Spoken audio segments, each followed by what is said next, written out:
তোমাদের সাথে আজকে একটা জিনিস শেয়ার করতে আসলাম।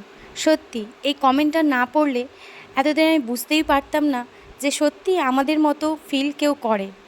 আমরা তো বাবা মা, তবে আমাদের ভিতরে যেটা চলে সেটা এই দাদাভাইটা একটা উপভোগ করেছে, সেই কারণে এত কিছু লিখতে পেরেছে। সত্যি মন তার ভালো না হলে এত সুন্দরভাবে লেখা যায় না।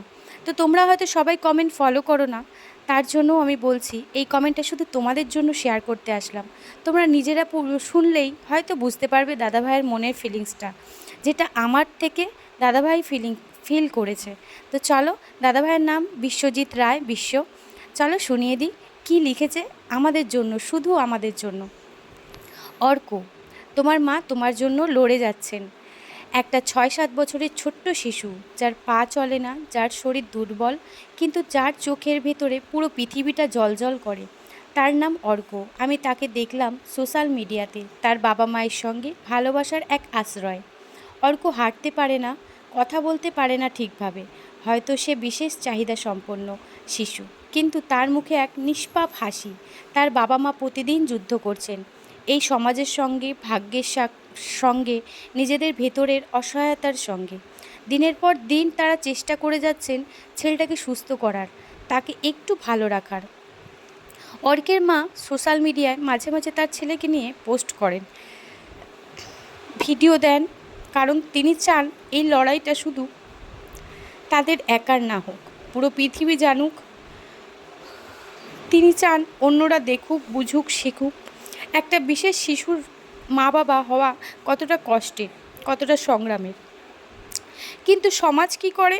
কিছু মানুষ করুণা করে, কিছু মানুষ সহানুভূতি দেখায়, আর কিছু মানুষ কুৎসিতভাবে আঘাত করে।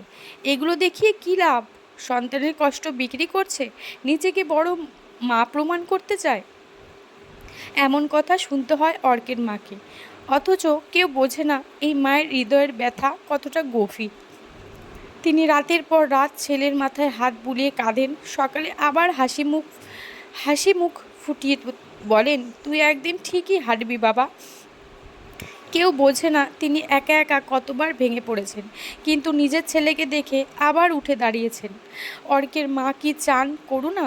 না, তিনি চান মানুষ বুঝুক। তিনি চান আরও বাবা মা যেন সাহস পায়, যেন তারা বোঝে তাদের একা লড়াই করতে হবে না। তিনি চান কেউ যদি এই কষ্টের কথা জানে, তাহলে হয়তো আরেকটা শিশুর জন্য দরজা খুলে যাবে, হয়তো আরও কেউ পাশে এসে দাঁড়াবে। কিন্তু এই নিষ্ঠুর সমাজ তা বোঝে না, বোঝে শুধু কটাক্ষ করা, আঘাত করা। অর্কের মা তো থামবে না, তিনি জানেন তার সন্তানের জন্য তিনি শেষ পর্যন্ত লড়ে যাবেন, যতই কথা শুনতে হোক। এই মা জানেন একদিন তার সন্তান হাঁটবে, বসবে, হাসবে, দৌড়াবে। তখন হয়তো এই সমাজে এসে বলবে, তুমি সত্যিকারের মা, তুমি হেরে যাওনি।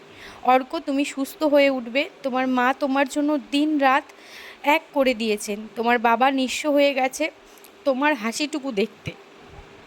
আমরা যারা সত্যিকারের ভালোবাসতে জানি, আমরা জানি তোমার মাই সত্যিকারের লড়াকু, আর তার ভালোবাসাই একদিন অলৌকিক কিছু ঘটাবে।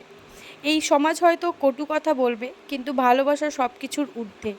তোমার মা এই পৃথিবীর শ্রেষ্ঠ মা, কারণ তিনি তোমার জন্য কখনো হাল ছাড়বেন না।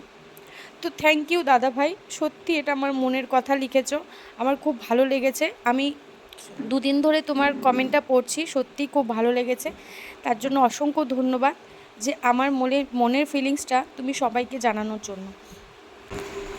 তো তোমাদের দাদার কথার সাথে আমার শোনার ছোটোবেলার অনেক কিছুই শেয়ার করে দিলাম। তো ছোটোবেলার অনেক কিছুই আছে যেগুলো তোমাদের সাথে সবসময় শেয়ার করা হয় না, কারণ বুঝতেই পারছো আমার তো গ্যালারি পুরো ফুল আমার শোনার ছোটোবেলা বড়োবেলা সব কিছুই দিয়ে। তো যাই হোক, তোমরা আশীর্বাদ করো, এভাবেই তোমরা যেভাবে আমার পাশে আছো এভাবেই আমার পাশে থেকো। আর সত্যি অসংখ্য অসংখ্য ধন্যবাদ আবার দাদাকে দিলাম, যে এরকমভাবে মনের কথাগুলো আমার থ্রুতে তো নিজেকে বলার জন্য। Thank you so much.